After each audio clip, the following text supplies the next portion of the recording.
In today's video, I'm going to show you guys how to resolve if Task Manager is showing very high disk usage and your computer seems to be lagging on your Windows 10 device. So this should hopefully be a fairly quick and straightforward tutorial.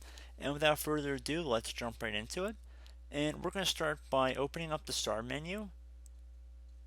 And you want to type in Services.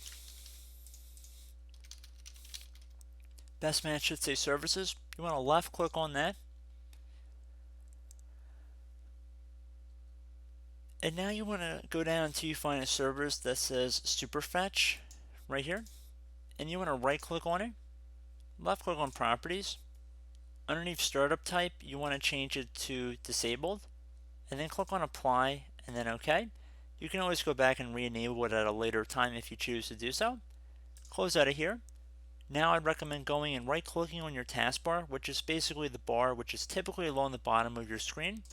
You want to right click on that and then left click on Task Manager from this menu. If your Task Manager view looks like this, you want to click on More Details and expand the view, and then go underneath the Startup tab at the top by left clicking on it one time. I'd recommend turning off any startup entries listed in here. None of these should be critical Windows processes, and I'd recommend leaving on your antivirus or anti-malware application software. Other than that, you can pretty much disable any of these safely by just clicking on the application itself right here, and then clicking on Disable, and you can see the status will change to Disable.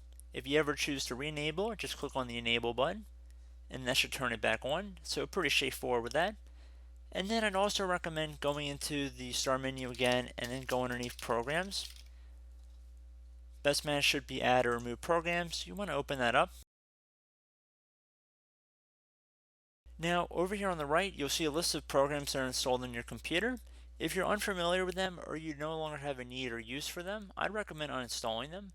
Now, most of them should be Microsoft Corporation because a lot of them are built-in apps. Those should not take up that much memory on your computer, but you're more than welcome to just left click on it and then uninstall for most of them. Some of them are going to have some issues with uninstalling, and I'd recommend just leaving them alone. But you can see most of them do have the ability, like Feedback Hub, Get Help. Obviously, it's probably not going to be able to remove. But most applications that are installed by a user should be able to be uninstalled fairly easily. And that's a pretty straightforward method as well.